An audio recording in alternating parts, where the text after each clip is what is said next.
dear students. Today we are going to explain the working of batch settling filtration column. As you can see, the filtration column, it is 3 meter long and 250 millimeter in diameter. It has various parts that I will explain one by one. This unit consists of a column which is packed with filter media. Various filter medias are being present here and there are total 6 sections of the column. To transfer the water inside this column, a pump is attached over here. The water is pumped from this pumping source inside the sump tank.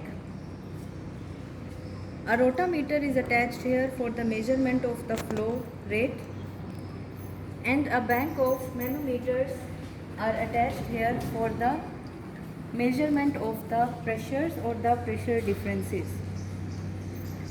Other with that, there are various valves on this apparatus. As you can see, valves 14, 13, 12, 11, 10, 9, which are attached to the respective columns 1, 2, 3, 4, 5 and 6 for measuring the flow rate or the color of the outflow from each filter media. Also, a valve is here to control the outflow of the water, and a valve is here for the inflow of the water into the sump tank. There is also a valve over here for the inflow of the water at the top of the tank or at the top of the column. A valve is attached at the bottom of the sump tank for the collection of the pumping the water. To start our experiment, for this we need to turn on the pump. We will see that water from the bottom will feed inside the sump tank, and from the inflow involved it will be collected inside the column. At the top you can see the collection of the water. For now we did not open the outflow from the column completely. To start the filtration process, we can open the valve and collect the volume of the water for the measurement of the discharge and also the note down the time. So we are collecting 1000 milliliter of water.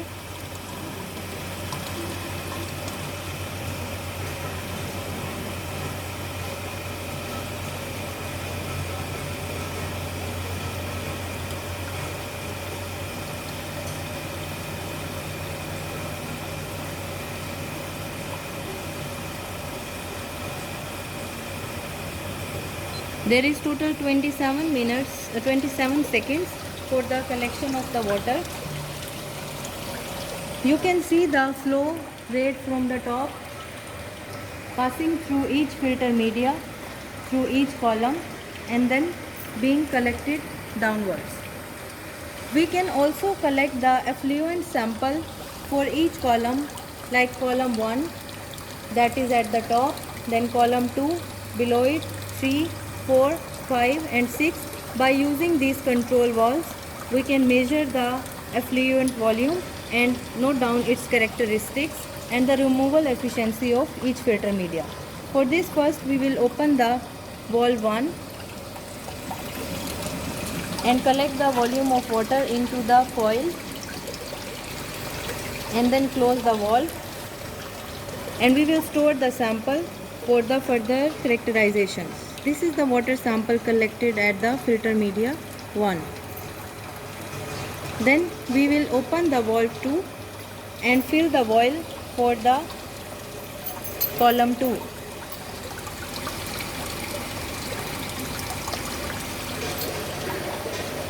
This is our sample for the column 2 after filtration.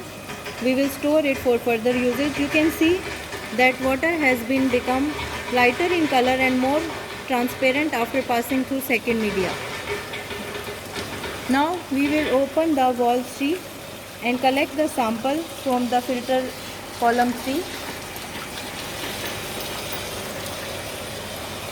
The sample is becoming more clear after collection. Same we will do for all the 4, 5 and 6 columns as well. So these are all the 4 samples that we have collected from each filter column. You can see the color variation. It is turning from dark yellow to the white and more turbid to the less turbid as it passes through the different filter media.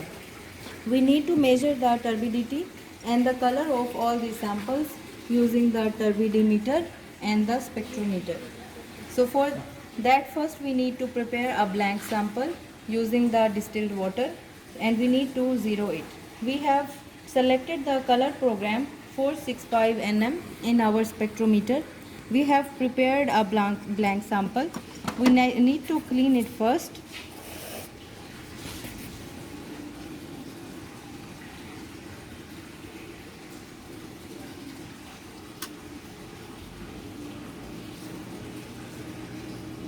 Put the blank sample into the spectrometer and you have to fix it inside the area circular and close the lid. Zero it down and save the value. Okay, now for the next reading we need to take out the sample and take the first sample taken from the first filter media. We need to clean it first.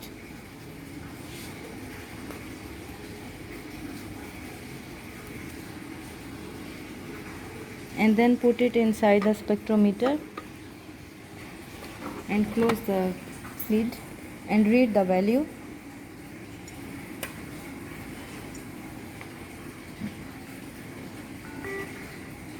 Over measuring range, the 1282, we got a very high value because we got a very high turbidity or the very dark color of the sample.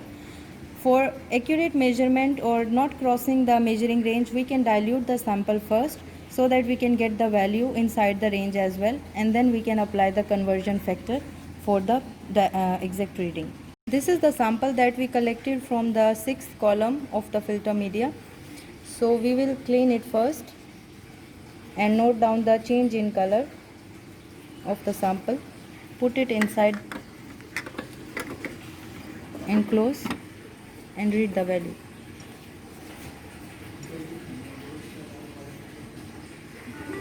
(103). So the value is in the range and very low as well as compared to the first value that we noted down.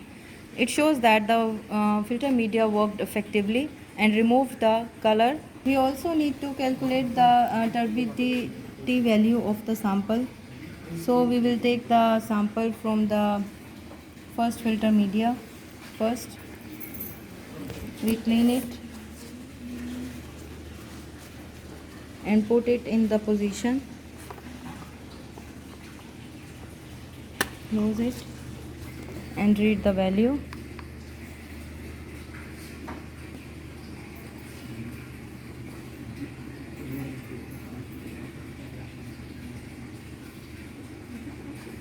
We got here the value of 172 NTU. We will take the turbidity value of the sample taken from the 6th column and read the value.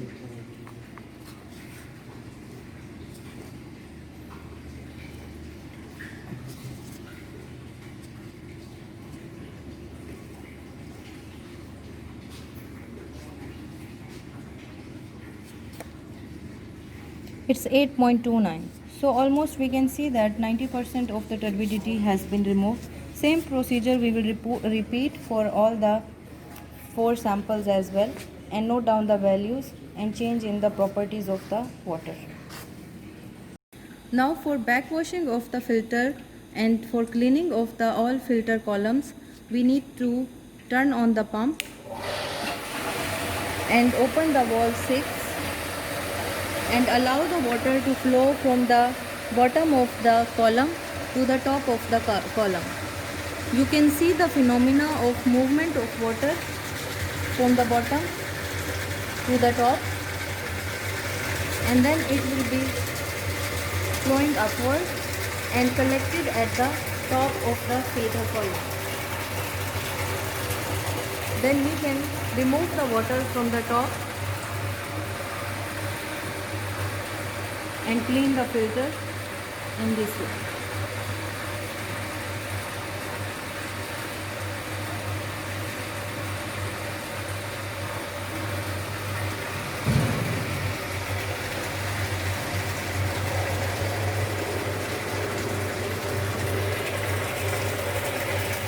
So that's how we clean the filter and remove all the dirty particles and dirty water from the filter column. This is the working of the batch settling filtration column. I hope the procedure is clear to you. Thank you.